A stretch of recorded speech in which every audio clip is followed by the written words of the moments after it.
우리는 지난주부터 히브리서 11장 말씀을 함께 살펴보고 있어요. 11장 1절에 나오는 믿음이 뭐냐? 지난 시간에 이것이 영혼의 구원에 이루는 믿음, 즉 예수 그리스도를 주와 구주로 믿음으로 말미암아 구원받는 바로 그 믿음이라는 것을 살펴봤습니다. 자, 그리고 2절에 선진들이 이로써 증거를 얻었느니라 하는 이 말씀이 하나님께서 선진들이 이 믿음으로 살았다고 증언하셨다 그랬어요. 다시 말하자면 하나님께서 선진들이 믿음의 사람임을 인정하셨다, 이런 뜻이라고 말씀을 드렸습니다. 그리고 이제 오늘 4절부터 믿음으로 살았던 그 선진들의 이야기가 등장하게 됩니다. 이때 처음으로 등장한 사람이 누구냐면 아벨이라는 사람이에요. 4절 말씀 보니까요, 같이 다시 한번 읽어볼까요? 시작. 믿음으로 아벨은 가인보다 더 나은 제사를 하나님께 드림으로 의로운 자라 하시는 증거를 얻었으니 하나님이 그 예물에 대하여 증언하심이라. 그가 죽었으나 그 믿음으로써 지금도 말하느니라. 자, 여기서 믿음의 모습, 믿음의 삶으로 처음 제시된 것이 뭐냐? 제사예요. 지금 우리의 상황으로 이해하자면 예배라는 거예요. 아벨이 믿음의 사람으로 인정받은 이유가 뭔가? 하나님께 참된 예배자로 드리는 사람이었다라는 거예요. 여러분, 믿음으로 사는 삶은 뭐냐? 우리는 어떻게 살아가야 되는가? 라고 할 때에 바로 예배하는 삶을 사는 것, 이것이 하나님이 기뻐 받으시는 것이고 믿음의 선배들이 걸어갔던 길이다라는 것을 오늘 말씀을 통해서 우리가 발견할 수 있는 거죠. 그래서 오늘 말씀을 통해서 우리 또한 믿음의 후배들로서, 선진들이 있으니까 우리 후배겠잖아요. 믿음의 후배들로서 예배를 귀하게 여기며 예배의 자리에 더욱 힘써 나아가시는 저와 여러분 모두가 되기를 주님의 이름으로 축원합니다. 자, 그렇다면 어떠한 예배가 참된 예배인가? 오늘 말씀이 우리에게 알려주는 것이 있어요. 하나님께서 어떠한 예배를 거절하시고 어떤 예배를 받으시는가? 오늘 말씀을 함께 살펴보면서 우리의 예배의 모습을 다듬어 나가도록 합시다. 먼저 하나님께서 어떤 예배를 거절하시는가 할 때에 하나님께서는 행악자의 예배를 거절하십니다. 오늘 본문 말씀은 창세기 4장을 배경으로 하고 있어요. 창세기 1장부터 하나님께서 온 우주 만물을 창조하신 위대한 대서사시가 시작되는 것을 우리가 발견합니다. 그리고 하나님의 형상대로 아담과 하와를 만드시고 에덴 동산에 두시잖아요. 그런데 아담과 하와가 하나님의 말씀에 불순종해서 먹지 말라고 하신, 하나님께서 먹지 말라고 하는 그 열매를 먹음으로 타락하게 돼요. 그 결과 어떻게 됩니까? 아담과 하와가 심판을 받고 에덴 동산에서 쫓겨나죠. 그래서 그 이후에 태어나는 모든 인류는 다 죄 가운데 태어나고 죄 가운데 살다가 죄 가운데 마침내 죽을 수밖에 없는 그런 존재가 되어버려요. 그리고 이제 그 에덴 동산에서 쫓겨난 아담과 하와에게서 자녀들이 태어나는데 창세기 4장에 보니까 첫째가 가인이고 둘째가 오늘 말씀에 등장하는 아벨이에요. 가인은 농사하는 사람이고요, 아벨은 양을 치는 사람으로 성장하게 됩니다. 그리고 지금 이들이 세월이 지난 후에 하나님께 제사를 드리는 장면을 창세기 4장에서 우리가 만나게 돼요. 가인은요, 땅의 소산으로 제물을 삼아 제사를 드리고 아벨은 양의 첫 새끼와 기름으로 제물 삼아 제사를 드렸다 성경은 이야기해요. 그런데 성경을 보니까 하나님께서 가인과 그의 제물은 받지 않으시는 장면을 만나게 됩니다. 하나님이 가인의 예배는 안 받으시는 거예요. 여러분, 이건 정말 깜짝 놀랄 만한 이야기예요. 가인이 제사를 드리지 않은 사람이 아니에요. 가인은 제사를 드리는 사람이었어요. 아벨만 제사를 드린 게 아니라 가인 역시 제사를 드리는 사람인데, 그런데 하나님께서는 그 제사를 거절하시더라는 거예요. 여러분, 예배라고 제사라고 하나님이 다 받으시는 게 아니라는 이야기예요. 하나님 받으시는 예배가 있고 거절하시는 예배가 있어요. 예배 그러면 우리는 예배 드려주는 것으로 생각하기 쉬운데 그렇지 않아요. 하나님께서 감지덕지하면서 아이고 예배 드려주니까 고맙다, 이러한 모습으로 우리를 만나주시는 게 아니고 뒤집힌 거예요. 오히려 우리가 하나님이 예배를 받아주시니까 감사하다고 이야기해야 되는 거지, 마치 우리가 우월한 위치에서 하나님께 예배 드려주는 그러한 모습은 아니에요. 하나님이 땡 하시면 그 예배는 안 받으시는, 그 예배는 아니에요. 아무것도 아니에요. 주도권은 하나님께 있다는 거죠. 가인이 제사를 드렸습니다.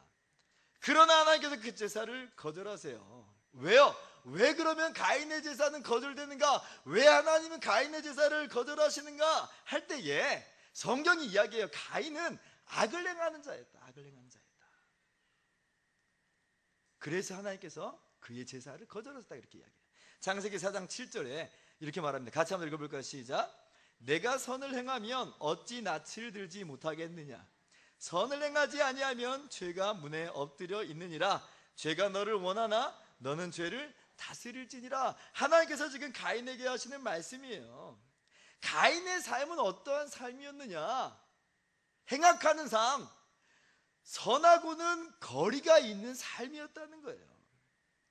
나중에 이 제사를 드리는 사건, 하나님께서 제사를 받지 않으시는 사건 때문에 이 아우인 아벨을 죽이는 범죄까지 저지르는데, 사실 그 이전에 가인은 어떤 사람이었느냐라고 할 때에 행악하는 사람이었다. 죄로 물들어 있었다는 것이 성경의 이야기예요. 그래서 요한 1서 3장 12절도 같은 맥락에서 이야기합니다. 같이 한번 읽어봅시다. 시작. 가인같이 하지 말라. 그는 악한 자에게 속하여 그 아우를 죽였으니 어떤 이유로 죽였느냐? 자기의 행위는 악하고 그의 아우의 행위는 의로움이라. 하나님은 행악자의 예배를 받지 않으신다. 뻔뻔하게 악을 행하고 있음에도 불구하고 전혀 가책을 받지 않고 전혀 가책도 없이 하나님께 나아간다는 것, 하나님이 그냥 나의 예배를 받아주시겠지 하고 생각하는 것, 그것은 가인의 제사와 다를 바가 없어요. 우리는 두려워할 필요가 있어요. 이사야 1장 13절에 보면 하나님께서 성회와 더불어 악을 행하는 것을 내가 견딜 수가 없다, 그렇게 이야기해요. 성전 문을 닫아준 사람이 있으면 좋겠다라고 말하실 정도예요. 하나님 모든 예배를 받으시지 않아요. 우리의 삶을 돌아봐야죠. 어떠한 모습으로 살아가는가? 하나님께서 행악자의 예배를 받지 않으신다. 그러면 둘째로 살펴볼 것은, 그러면 하나님은 어떤 예배를 받으시는가? 어떤 예배를 받으시는가? 할 때에 하나님은 믿음으로 드리는 예배를 받으십니다. 그것이 오늘 본문 4절의 말씀이에요. 믿음으로 아벨은 가인보다 더 나은 제사를 하나님께 드렸다. 우리는 하나님께서 행악자의 예배를 거절하시면 어떤 예배는 받으신다고 생각하겠어요? 그러면 선한 사람의 예배는 받으시겠지, 이렇게 생각을 하잖아요. 그런데 오늘 본문은 그렇게 말하고 있지 않아요. 아벨의 제사를 받은 이유는 아벨이 선했기 때문에 받았다, 그런 식으로 이야기하고 있는 게 아니에요. 아벨이 믿음으로 드렸기 때문에 하나님은 그 예배를 받으시는 것으로 증언하셨다, 그렇게 이야기하고 있어요. 사실 그렇습니다, 여러분. 악함과 선함이라는 것, 우리 입장에서는 악함과 선함을 구분짓고 구별할 수 있어요. 저 사람은 선한 사람이고 저 사람은 악한 사람이고. 그런데 우리가 하나님 앞에 섰다고 생각을 해보세요. 그러면 누가 하나님 앞에서 감히 나는 선한 사람이요 라고 말할 수 있겠어요? 아무도 하나님 앞에서 스스로를 내어드릴 수 있을 만큼 선한 사람은 없어요. 엄청난 행악자는 아닐지라도 우리 모두 다 죄악에 물들어 있다는 것이 성경의 이야기예요. 시편 130편 3절 보니까 여호와여 주께서 죄악을 지켜보실진데 주여 누가 서리이까? 의인은 없나니 하나도 없다고 성경은 이야기하고 있어요. 시편 5편 4절에 주는 죄악을 기뻐하는 신이 아니시니 악인이 주와 함께 머물지 못한단 말이에요. 그 누구도 하나님께 예배드릴 수 없음을 성경은 이야기하고 있어요. 왜? 우리 모두 다 죄인이므로 하나님 앞에 나아갈 수가 없는 거죠. 분명히 아벨의 삶은 가인의 삶보다 나았을 거예요. 윤리적으로 도덕적으로 분명히 더 선했을 것임이 분명합니다. 그러나 여러분, 그것이 아벨로 하여금 하나님께 예배를 받으시게 하는 그런 조건과 근거가 되지는 못해요. 왜요? 아벨 역시도 죄인의 아들이고 스스로 의롭다 할 수 없는 죄인, 에덴 동산 밖에서 태어난 사람이에요. 만약에 아벨이 자신의 의로움으로 하나님께 나갔다면, 나는 가인보다 선합니다, 이런 자세로 하나님께 나갔다면 그 제사를 받으셨을까? 분명히 아벨의 제사 역시 하나님께서 거절하셨을 겁니다. 아벨은 그렇게 드린 게 아니에요. 아벨은 자신의 의나 선함으로 하나님께 나간 게 아니고, 아벨은 믿음으로 나아갔다. 믿음으로 나아갔다. 어떤 믿음이에요? 자신이 죄인이라는 깊은 고백, 그러나 구원하시는 하나님의 은혜를 믿는 믿음.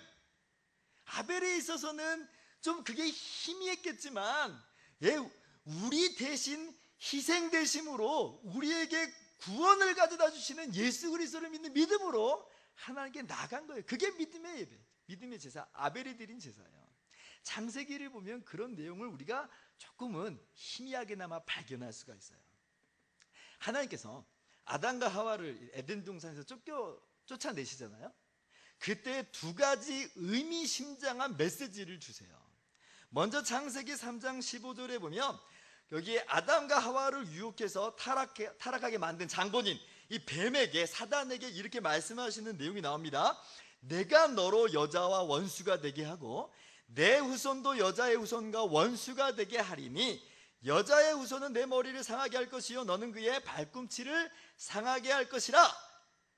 이렇게 말씀하세요. 이게 무슨 말이냐면, 아담과 하와가 범죄했잖아요. 자, 그것으로 모든 것이 어그러지고 이제는 죄와 사망과 완전 끝장난 것으로 아담과 하와는 생각했을 거예요. 이제는 끝이구나.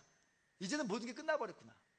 나는 영원히 멸망받을 수밖에 없구나. 죽을 수밖에 없구나. 아마 그렇게 생각을 했을 거예요. 그런데 하나님께서 지금 뱀에게 뭐라고 말씀하시냐면, 여자의 후손이 나오게 될 텐데, 그 여자의 후손이라는 그 구원자를 하나님께서 보내주셔서 죄의 원흉인 사단의 권세를 박살내시겠다는 거예요. 이게 무슨 이야기예요, 세상에? 인류가 끝장이 아니라는 얘기예요. 끝장인 줄 알았는데 여자의 후손이 나심으로 말미암아 도리어 사단의 권세가 끝장나고, 도리어 인류는 그 안에서 노임받고 해방받아 구원을 받게 된다는 메시지가 이 창세기 3장 15절에 담겨 있어요. 그래서 이걸 원시복음이라고 그래요. 이 비밀을 하나님께서 진작에 아담과 하와에게 알려주시는 거죠. 자, 그리고 하나님께서 또 어떤 일을 하시냐면, 아담과 하와에게 가죽옷을 지어 입히십니다.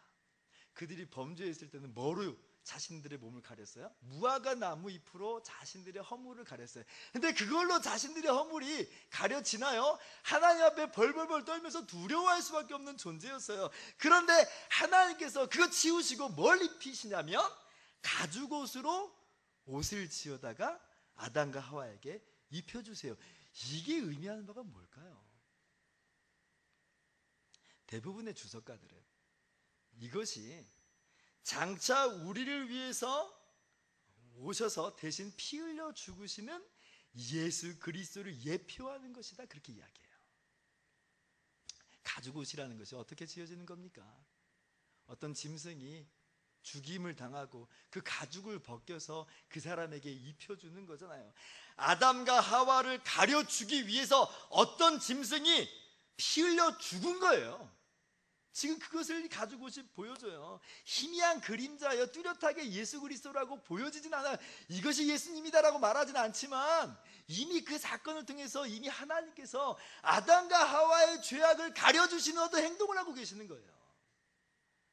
아담과 하와는 하나님께서 친히 가려주시고 덮어주시는 은혜의 행위를 경험한 거예요. 하나님이 이러실 필요 있나요? 에덴 동산에서 쫓아내시면 그냥 끝난 거 아니에요? 너는 흙이니 흙으로 돌아갔지라면 끝난 거예요. 그런데 그 가운데서 하나님께서 가죽옷을 지어 입히시더라. 아담과 하와는 가죽옷을 보면서, 그리고 창세기 3장 15절에 여자의 후손이 난다는 그 메시지를 다시 한번 기억하고 발견했을 거예요. 그리고 어쩌면 그날을 대망했겠죠. 아벨의 제사. 아벨이 드린 특히 이 제물에 담겨있는 의미가 바로 그런 겁니다. 아더 핑크 목사님은 이 부분을 설교하면서 아마 아벨은 아담과 하와를 통해서 하나님의 그 말씀과 하나님의 행동에 대해서 들었음이 분명하다, 그렇게 이야기해요. 그럼요, 아담과 하와가 자기들만 알았겠어요. 자녀들에게 대대로 이 은혜와 복음을 이야기했겠죠. 그러면 아벨이 제물을 택할 때 이 어떠한 기준과 어떠한 자세로 택하였을까? 부모로부터 들었던 그 하나님의 구원하심에 대한 믿음이 이 제물에 투영된 거예요. 그것이 바로 피 흘림의 제물이에요. 그것이 양의 첫 새끼로 드리는 제물이에요. 히브리서 기자는 그러한 맥락 속에서 아벨의 제사를 지금 이야기하고 있어요. 서두에서 말씀드렸듯이 11장에 이 믿음에 대해서 이야기하고 있는데, 구원받는 믿음, 구원함에 이르는 믿음에 대해서 이야기해요. 그리고 그러한 믿음으로 살았던 선진들에 대해서 기록하고 있다고 했어요. 그러면서 4절에 아벨이 믿음으로 드렸다고 한다면 그 믿음은 다른 믿음이에요? 아니에요. 예수님을 주와 구주로 믿는 믿음, 구원함에 이르는 바로 그 믿음이에요. 아담과 하와로부터 들었던 하나님의 그 말씀, 하나님의 그 은혜로운 행동, 희미하지만 아벨은 그것을 믿었습니다. 그리고 그 믿음으로 제물을 택했고, 그 피 흘림을 고백하면서 나아갔을 때에 하나님께서는 그 아벨의 제사를 인정하신 거예요. 이것이 4절의 말씀의 핵심입니다. 하나님께서는 믿음으로 드리는 예배를 받으시는 거예요. 그렇다면 오늘날 우리는 어떠한 예배를 드려야 되는가? 답이 나왔죠. 믿음의 예배를 드려야 되는 거예요. 그러면 구체적으로 그 믿음의 예배라는 것은 무엇인가라고 할 때에, 첫째로 죄로 인해 죽을 수밖에 없는, 스스로 구원할 수 없는 죄인임을 자각하고 고백함으로 나아가는 그 예배, 이것이 믿음으로 드리는 예배예요. 어떤 자세로 우리가 하나님께 나오는가, 우리의 의와 행위를 붙잡는 게 아니라 나는 죄인입니다, 나는 스스로 구원할 수 없는 그러한 악한 사람입니다라고 고백하면서 하나님께 나아가는 그 믿음, 그것이 하나님께서 받으시는 예배다. 얼마 전에 영화감독 이장호 장로님 인터뷰 내용을 신문에서 본 적이 있는데, 이장호 감독님 아시죠? 이 별들의 고향, 미워도 다시 한번, 뭐 이런 감독, 유명한 7, 80년대 감독이잖아요. 이분이 불교 집안에서 자랐는데 인생의 그 우여곡절 속에서 예수님 만나게 됩니다. 그리고 재작년에 시선이라는 그런 영화, 기독교 영화를 개봉을 했고요. 올해는 엘리자베스 셰핑이라는 우리나라의 초기 기독교 선교사에 대한 일대기를 영화화하려고 구상 중이라고 하더라고요. 그래서 이제 인터뷰를 하는데, 그 인터뷰할 때 이 장로님이 하시는 말씀이 참 의미심장해요. 지금 기독교 영화를 만든다고 하니까 얼마나 대단해 보이잖아요. 그런데 나를 거룩한 크리스천처럼 표현하지 말아달라, 이렇게 이야기하면서 사람들은 다 죄인이에요. 그런데 비기독교인은 이 사실을 몰라요. 크리스천만 알아요. 제가 교회 안 다니는 사람과 다른 점이 있다면 이 사실을 안다는 거예요. 그렇게 이야기했어요. 안 믿는 사람들은 자신이 죄인임을 모릅니다. 나 죄인이지, 죄 안 진 사람이 어디 있어 라고 말하지만, 그의 이 마음 밑바닥에서부터, 그 깊이에서부터 나는 정말 망할 수밖에 없는 죄인이라는 고백이 터져 나오질 않아요. 그래도 다른 사람보다 좀 낫는데 뭐, 이 정도면 된 거 아니야? 뭐가 문제가 있다고 그래? 이것이 안 믿는 사람의 이야기예요. 정말 죄인임을 인정 안 한다는 거예요. 그런데 기독교인들은, 크리스천들은 다르죠. 내가 죄인이라고 말할 때는 나는 구원받을 수 없는 망할 자라는 고백이 그 안에 있는 거예요. 완전히 무기력하고 스스로 구원할 수 없는 무능력한 존재라는 그런 고백이 우리 믿는 자들의 고백이죠. 이거 없이는 기독교인이 될 수가 없습니다. 마찬가지로 이거 없이는 하나님께서 받으시는 예배로 나아갈 수가 없어요. 하나님 받으시는 예배의 시작은 여기서부터 시작하는 거예요. 이것이 믿음으로 드리는 예배의 출발이에요.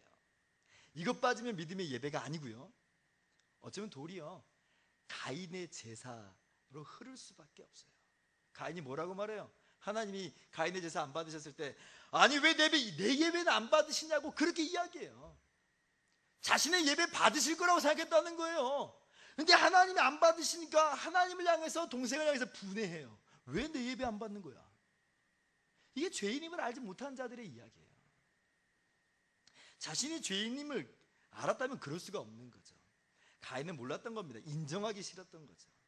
그러나 우리는 아벨과 같이 우리의 죄악을 고백하며 우리의 전적 타락과 무능력을 고백하면서 나가는 예배자인 줄을 믿습니다. 둘째로 어떠한 예배가 참된 예배, 하나님께서 받으신 예배인가, 어떤 자세로 우리가 나가야 되는가 할 때에 오직 그리스도만을 의지하며 하나님께 나아가는 예배, 그러므로 오직 그리스도만 높이는 그 예배를 하나님이 받으시고요, 그러한 자세로 우리가 믿음의 예배를 드리도록 합시다. 히브리서 10장 18절 19절은 이렇게 말해요. 이것들을 사하셨은즉 다시 죄를 위하여 제사 드릴 것이 없느니라. 19절 같이요. 그러므로 형제들아 우리가 예수의 피를 힘입어 성소에 들어갈 담력을 얻었나니, 그렇게 이야기해요. 우리는 더 이상 아벨과 같이 소나 양 잡는 그런 피 흘리는 제사를 드리지는 않아요. 왜요? 예수님께서 그 피를 이미 흘려주셨으니까, 십자가에서 피 흘려 죽으심으로 진정한 대속물이 되어주셨기 때문에 우리는 그런 제사를 드리지는 않습니다. 그러나 우리는 어떤 예배를 드리냐면 그 피를 힘입어, 그 피를 의지하여 예배를 드리는 거예요. 하나님의 보좌 앞으로 그렇게 나아갈 때에 하나님께서는 우리의 예배를 받아주세요. 다른 것들이 더 필요한가? 어쩌면 여러분 마음 가운데 이것저것 더 필요하지 않을까 이런 마음이 들지 몰라요. 예수님의 피만으로는 뭔가 부족한 거 아니야? 행악자 예배 안 받으신다고 했는데 뭔가 좀 내가 해야 되는 거 아니야? 물론 뭔가 우리가 선함을 실천하는 건 중요하지만 그것이 조건과 근거로서 하나님께 나가는 그런 예배가 아니에요. 예수님의 십자가면 충분합니다. 아무리 흉악한 죄인 괴수라도 자신의 죄인됨을 고백하고 오직 예수님의 십자가만을 붙들고 나아가면 하나님은 그의 예배를 받으셔요. 여기에 다른 불순물들이 섞이면 안 돼요. 그러므로 우리는 오직 예수님의 공로만 의지하여 예배드린 사람이고, 그러므로 이 예배의 현장에서 주목받고 영광 받으셔야 될 분은 오직 그분밖에 없어요. 왜? 그분만이 우리의 예배의 근거니까. 그분만이 찬양받게 합당하신 거죠. 스코틀랜드의 유명한 설교자인 어스킨 목사님이 예배를 인도할 때에 스칼렛 부인이라는 사람이 그 설교를 듣고 큰 은혜를 받고 감동을 누려요. 근데 그 다음 주일 이 스칼렛 부인이 이 어스킨 목사님의 설교를 들었는데 이번에는 은혜가 없고 감동이 없는 거예요. 그래서 이분이 그 목사님 만나서 그 이유를 물었답니다. 그랬더니 어스킨 목사님이 이렇게 대답을 해요. 지난주에는 당신이 예수님을 만나러 왔기 때문에 은혜를 받고 감동을 누렸지만 오늘은 나를 보려고 왔기 때문에 은혜를 받지 못했을 겁니다. 그렇게 이야기해요. 예배의 중심이 누구인지에 대해서 이야기하는 장면이에요. 무엇을 의지해서 예배를 드리고 우리가 누구를 경배하는 예배로 나오는가? 예수님 외에는 없습니다. 그리고 우리가 그렇게 예수님께 집중하면서 나아갈 때에 하늘로서 오는 감동과 은혜가 우리 가운데 충만하게 임해요. 하나님이 예배를 받으시면서 우리에게 또한 복을 주시는 거예요. 그런 복을. 예배의 초점은 그러므로 전적으로 우리 주님께만 맞춰져야 됩니다.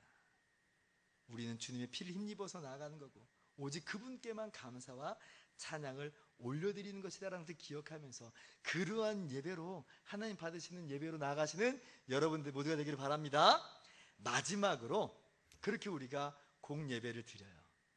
그리고 나머지 6일간의 삶 속에서 또 하나님 앞에 매일매일의 삶의 예배자로 우뚝 서는 저와 여러분 모두가 되기를 주님의 이름으로 축원합니다. 6일간의 삶이 우리가 드리는 이 공예배의 근거는 아니라고 그랬어요. 절대 그럴 수는 없어요. 6일간 예배 잘 드렸다고 해서 하나님이 오늘 우리가 드리는 예배를 받으시는 것은 아니에요. 그러나 참된 예배자는 어떠한 삶으로 나가는가? 우리가 이 공예배 때 받은 은혜와 감격을 힘입어서 우리가 나머지 6일간의 삶을 살아갈 때에 하나님을 영화롭게 하는 삶으로 나가게 돼 있어요. 그것이 오늘 우리의 또한 삶의 모습이어야 되죠. 매 순간, 매 시간, 모든 삶의 순간과 공간 속에서 하나님이 거기 계신다는 마음과 자세로 하나님을 영화롭게 하는 그런 삶을 사는 거죠. 음악의 아버지라고 일컬어지는 요한 세바스찬 바하의 일화예요. 연주할 때마다 이 바하는 이런 마음을, 이런 자세로 연주를 했다고 그래요. 청중 가운데 세계 최고의 음악가가 앉아서 듣고 있다는 자세로 연주에 임했다고 그래요. 어떻게 그러면 연주했겠어요? 얼마나 겸손하게, 얼마나 정성 들여 또 열심히 그렇게 했겠어요. 정말 그 자리에 뭐 세계 최고의 연주자가 항상 있었습니까? 그러지 않아요. 그러나 보세요, 우리의 삶 속에서 항상 거기 계시는 분이 계세요. 우리 하나님이 거기 계세요. 그럴 때에 우리가 어떠한 삶의 모습으로 나가야 되는가? 비단 우리가 이 공예배로 모이는 이 주일 예배만으로 드리고 예배를 내가 다 드려버렸다 생각하고 나머지는 마음대로 살아갈 것인가? 그렇지 않다는 이야기입니다. 그 삶 속에서도 예배를 받기 합당하신 주님이 함께 계시는 거예요. 그러므로 우리의 삶은 주님의 임재를 항상 기억하면서 의식하면서 주님께 합당한 삶의 모습으로 나아가는 거예요. 물론 우리가 주님께 합당한 모습이 얼마나 합당하겠어요. 그 매 순간순간도 예수님 붙들고 살라는 이야기고요, 주님 안에서 주님 닮아가는 삶의 모습으로 나아가라는 이야기죠. 그래서 로마서 12장 1절은 이렇게 말합니다. 그러므로 형제들아, 같이 읽어볼까? 시작. 내가 하나님의 모든 자비하심으로 너희를 권하노니 너희 몸을 하나님이 기뻐하시는 거룩한 산 제물로 드리라. 이는 너희가 드릴 영적 예배니라. 이 주일 예배를 그 무엇보다도 소중히 여기고 예배에 힘쓰셨으면 좋겠어요. 참된 예배로 이 자리에 예배자로 섰으면 좋겠습니다. 그리고 거기서 출발하여서 여러분의 6일간의 모든 삶이 영적 예배로 하나님께 아름답게 드리는 그러한 예배자가 여러분 모두가 되기를 소망합니다. 말씀을 마치도록 하겠습니다.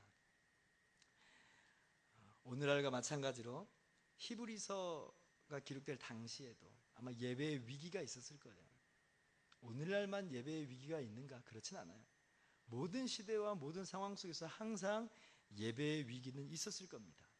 위선적으로 드리는 예배, 자기 의로 나아가는 예배, 심지어는 유혹과 핍박 속에서 예배 자리에조차 나오지 않는 그러한 사람들의 모습이 있었을 거예요. 이것이 기독교 역사예요. 그러나 믿음의 용사들은 어떠한 삶의 모습으로 나갑니다. 그 믿음으로 예배 자리 나가는 거예요. 예배 자리. 그리고 하나님은 그들의 예배를 받으셨고 믿음의 사람들이라 또 이렇게 이야기를 해주시는 거죠. 우리 어떤 삶을 살아가야 될까? 예배의 위기라고 일컬어지는 이 시대 속에서 우리 어떤 모습으로 나가야 될 것인가? 참된 예배자로 나가야 되지 않겠어요? 그리고 하나님께서 그렇게 예배하는 자를 찾으시고 우리의 모든 예배를 기뻐 받으신 줄을 믿으셨으면 좋겠어요. 제가 오늘 말씀을 준비하다가 예전에 집사람이 보낸 문자를 다시 한번 보게 됐어요. 제가 아주 예전에 다른 목사님들과 함께 1박 2일로 여수에 내려간 적이 있었는데 당시에 아들 나이가 7살이었습니다. 근데 밤에 11시에 집사람에게서 문자가 왔어요. 저 아들의 이름이 이삭인데 이삭이가 예배 혼자 드렸어요. 찬송 9장 거룩거룩 부르고 시편도 읽고 주기도문도 혼자 했어요. 저희가 그때 매일마다 가정 예배를 드렸는데 제가 없게 됐잖아요. 그럼 예배 안 드릴 줄 알았는데 예배를 드렸다는 거예요. 그래서 제가 그 당시에 문자를 캡처했었어요. 기념이 될 것 같아가지고 근데 오늘 말씀을 준비하는데 문득 그 문자가 다시 눈안에 들어왔어요. 그러면서 그 문자를 들여다보는데 얼마나 가슴이 벅차든지. 그러면서 갑자기 어떤 마음이 들었냐면, 하나님께서 우리의 예배를 받으실 때 얼마나 그 마음이 벅차실까. 주님께서 십자가에 피 흘리시기까지 우리를 구원하셨고 예배자로 찾아내셨는데, 우리가 하나님께 그러한 예배로 나아갈 때에 하나님의 마음은 얼마나 벅차실까. 내가 이 예배를 기다렸다. 오늘 우리가 드리는 예배를 받으시면서 내가 이 예배를 그렇게 기다렸다, 그렇게 말씀하시죠. 여러분, 믿음으로 예배의 자리에 나가십시다. 항상 우리의 죄인됨을 고백하고, 그래서 겸손하게 나아가고 오직 예수님만을 의지하고 주님만을 높이는 예배, 이 주일 예배를 그렇게 드리고 나아가서 모든 삶을 그렇게 주님께 드리는 그런 예배자로서 하나님을 영화롭게 하는 저와 여러분의 모든 삶이 되기를 주님의 이름으로 축원합니다. 기도하겠습니다.